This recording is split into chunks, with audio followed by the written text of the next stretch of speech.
Welcome back to The Explainer, everyone. Today we're taking a sharp turn away from the sanctioned light of accepted magic. Instead, we're diving headfirst into something far more sinister.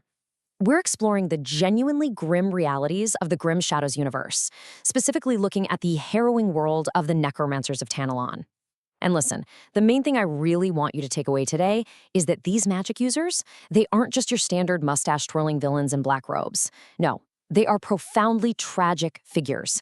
They're locked in this vicious cycle of addiction and unchecked ambition, literally bartering away their flesh, their memories, their years, and their conscience, all just to command the dead. So buckle up, because the atmosphere we are stepping into is dark, oppressive, and absolutely fascinating. Okay, let's dive into this. Once a practitioner begins drawing power from death, there is no known path back. Think about how chilling that is for a second. This isn't some magical elective you can just casually dabble in on the weekends. It is a strict, one-way street of total corruption. The moment that boundary is crossed, the magic doesn't just change the world around them, it permanently alters their very mind. And that absolute, total corruption forces us to ask a deeply unsettling question. Seriously, I want you to put yourself in their shoes for just a second.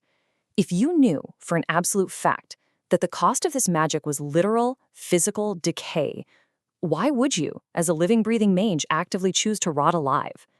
I mean, what kind of human motivation is powerful enough to push someone right past that point of no return? Well, to wrap our heads around that, we first need to define exactly who we're talking about here.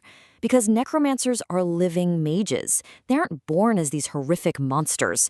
A lot of them actually originate from places of high arcane learning, like the influential city of Greythorn, where, death is treated with this intense, unusual seriousness. Or they're expelled students from these incredibly prestigious, lawful mage schools, places like Spellach or Arkest. So they start out carrying formal magical authority and discipline, but then they twisted. They twisted into something entirely forbidden because they want to master death itself as a force that they can summon, control, and ultimately conquer. Section 1, the first forbidden step, motivations for magic. So what pushes them over the edge? The catalysts for this dark journey are just heartbreakingly human. Honestly, some of the most dedicated necromancers are born out of simple, raw grief. Picture a grieving parent kneeling at a grave, desperate for just one last conversation with their child, or a healer frantic to save a dying mind. Then there's fear, a powerful mage terrified of aging, staring into a mirror and negotiating away every moral limit just to hold on to their strength. And sure, others are driven by raw ambition. Banished nobles mapping out revenge campaigns using an army that literally never sleeps. And yeah, sometimes it really does just begin with the frantic insanity of reading a forbidden text simply because no one else can. Section 2, The Road to Ruin, Journeys to the North. Now, what's really interesting about this slide is how incredibly transactional everything becomes. Once they cross that line, serious practitioners inevitably travel north into the treacherous Deadlands where life magic is weak. And out there, absolutely nothing is free. If you try to learn from ancient books, well, the price might be a false translation that acts as a deadly trap. Apprentice under a master necromancer, you're paying in hard labor, securing bodies, and offering absolute obedience. And if you seek out a death knight or a death lord, the cost becomes genuinely horrifying. We're talking surrendering your own hidden name, murdering someone you deeply trust, or swearing a permanent oath of servitude that continues even after you die. Knowledge is only traded when the teacher gets something greater in return. Section 3, The Price of Power, Moral and Mental Decay. As they pay these dark prices, the psychological shift they go through is stark. It's terrifying. Take an early practitioner, for example. They're often racked with guilt. They insist they'll only use abandoned graves. They might even apologize to a corpse before disturbing it. But necromancy, it destroys restraint in stages. Fast forward to a late-stage practitioner, and they think absolutely nothing of chopping several bodies apart just to build one perfectly functional servant, or maliciously punishing a spirit if it gives incomplete answers. And eventually, they apply that exact same cold, calculated logic to the living. Prisoners? They're just future bodies. Even their living friends and apprentices are eventually viewed as entirely replaceable spare parts. And then comes the visceral, undeniable body horror. This magic demands a physical toll every single time a powerful spell is cast. As the source material grimly points out, a limb may rot without killing the caster. Think about that. The dark power they are forcing out into the world literally consumes their own living flesh. The sheer volume of decay is honestly overwhelming. It's like the body itself keeps a record of the dark work. Their eyes lose their natural color, their breath, their skin, their clothes. It all carries this permanent, clinging odor of opened graves and wet earth. People actually call it grave breath. Fungal growth starts appearing on their skin, their hair turns stark white, or just falls out completely. I mean, they might age 10 years in a single night, and their skin becomes literally freezing to the touch. Now, sure, they might try to hide these marks, right? Heavy perfumes, gloves, veils, masks, anything to dodge the city guards. But make absolutely no mistake, beneath the disguise, the rotting flesh remains. Section 4. Flesh, Bone, and Silver. Tools and Weaknesses. Now, to actually control the dead, these necromancers channel their corrupt magic through some incredibly grim tools. We're talking staffs, wands, and ritual blades that are literally crafted from bone, grave metal, and preserved human tissue.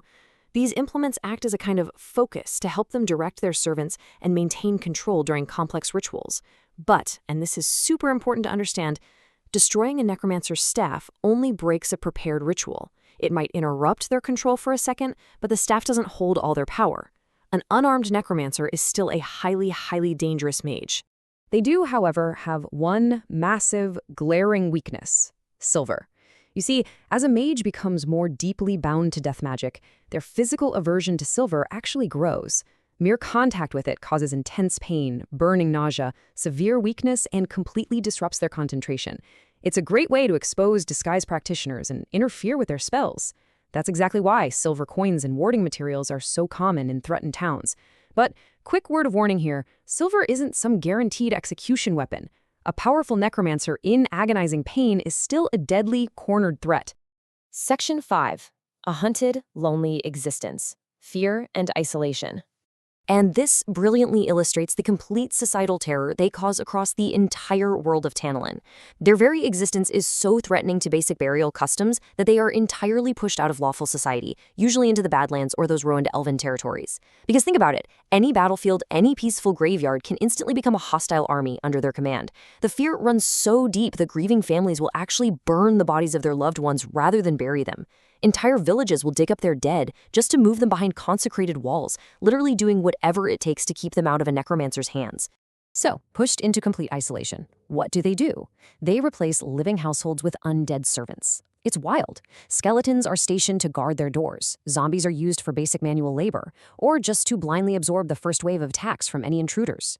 The most powerful among them can even bind wraiths to act as invisible, unseen assassins. But listen, this dynamic is incredibly fragile. The control has to be actively maintained at all times. One broken focus, one single failed spell, or just a moment of sudden physical weakness, that entire undead household will instantly turn against its creator. Section 6. The ultimate ambition: mastery over death. So, the crucial point is this: why do it? They don't just want a slightly longer life. Immortality? That isn't enough for them. The absolute highest ambition in necromancy is to master death entirely, to undergo a total transformation into a death lord. They don't just want to live forever, they want to rule within the dead realms as a literal god. But the path to actually get there is this terrifying, practically impossible checklist. Think about these steps. Step 1, find a Death Lord. Step 2, kill the Death Lord. Step 3, take its place in the dead realms. I mean, it's a nearly suicidal task. You are asking a living practitioner to hunt down and destroy a being that already rules over death. These entities are heavily protected by ancient armies, hidden names, and knowledge they've accumulated across ages. And honestly, the precise method of surviving that act and entering the dead realms with your identity still intact remains entirely unknown. Which means, unsurprisingly, most die long, long before reaching the end of that path. And it's a profound, tragic irony. In their desperate quest for ultimate control, they almost always end up on the absolute lowest rung of the ladder. They just become mindless, undead servants bound to the very beings they arrogantly sought to replace. Yet, for the very few who do manage to continue, they push forward simply because ordinary arcane power just doesn't satisfy them anymore. Which leaves us with this final thought. If the price of mastering death requires systematically losing your humanity, your flesh, and ultimately your very soul, who is truly in control here? Is the necromancer actually mastering death, or is death simply pulling the strings of a rotting puppet? Thank you so much for joining me on this explainer. Keep asking those big questions, and I'll catch you in the next one.